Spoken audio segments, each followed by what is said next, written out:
di balik misa. Masturbasi merupakan aktivitas seksual yang dilakukan oleh pria maupun wanita dengan merangsang alat kelamin diri sendiri untuk mendapatkan kepuasan. Ada berbagai pandangan terkait masturbasi, termasuk menurut hukum Islam. Dalam bahasa Arab, masturbasi dikenal dengan istilah istimna, atau mengeluarkan air mani tanpa melalui senggama, baik dengan tangan sendiri maupun tangan yang lain, baik dilakukan oleh laki-laki maupun perempuan, dengan tujuan memenuhi dorongan seksual. Masyarakat umumnya lebih mengenal istilah masturbasi ini cenderung dilakukan perempuan, sedangkan pada laki-laki aktivitas tersebut dikenal dengan istilah onani. Kendati demikian, keduanya sama-sama dilakukan sendiri. Hukum terkait masturbasi dalam Islam masih menjadi perdebatan para ulama. Ada yang mengharamkan secara mutlak, ada pula yang mengharamkan dalam kondisi tertentu dan membolehkan dalam kondisi yang lain. Namun, ada pula yang memakruhkan. Sebelum lanjut ceritanya, kalian bisa like, komen, dan subscribe jika video ini bermanfaat. Jangan lupa untuk share agar kita semua bisa terhindar dari azabnya Allah Ta'ala. Adapun para ulama yang mengharamkan adalah ulama Maliki dan Syafi'i. Ulama Syafi'i beralasan bahwa Allah memerintah menjaga kemaluan kecuali di hadapan istri atau budak perempuan yang didapat dari hasil peperangan. Allah Ta'ala berfirman, وَالَّذِينَ هُمْ لِفُرُوجِهِمْ حَافِظُونَ إِلَّا عَلَى أَزْوَاجِهِمْ أَوْ مَا مَلَكَتْ أَيْمَانُهُمْ فَإِنَّهُمْ غَيْرُ مَلُومِينَ فَمَنِ ابْتَغَى وَرَاءَ ذَلِكَ فَأُولَئِكَ هُمُ الْعَادُونَ. Quran Surat Al-Ma'arij ayat 29-31.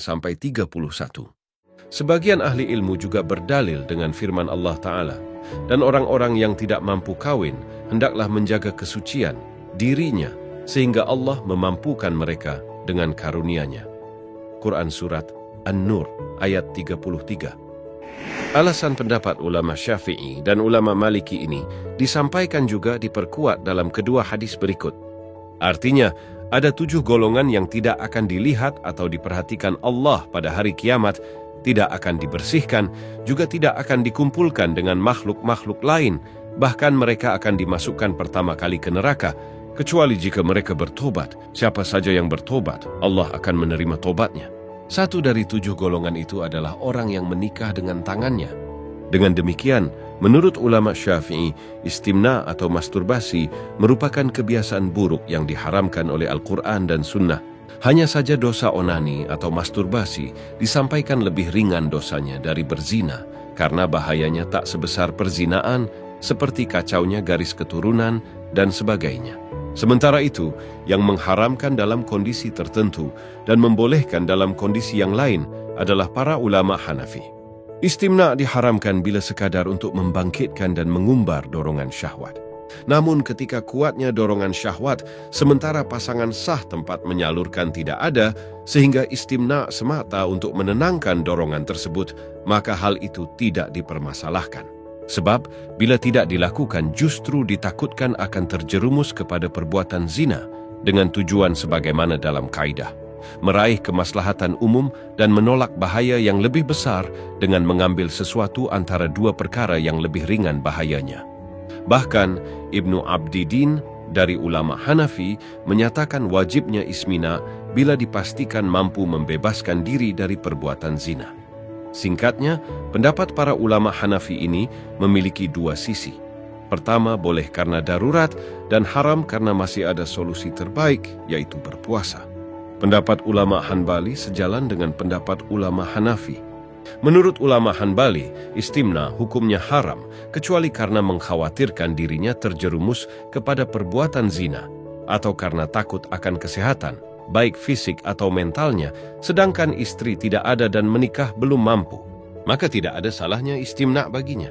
Bahkan, menurut sebagian ulama Bashrah, yang sudah menikah pun diperbolehkan istimna manakala ia berada dalam perjalanan, bukan di tempat tinggal. Sebab dalam kondisi ini, ia diyakini lebih mampu menjaga pandangan dan perbuatan zina. Dan pendapat lainnya adalah yang memakruhkan.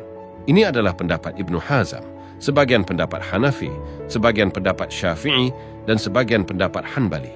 Istimna juga dimakruhkan karena termasuk perkara yang status keharamannya tidak dijelaskan Allah secara eksplisit, sehingga ia hanya merupakan akhlak yang tidak mulia dan perangai yang tidak utama.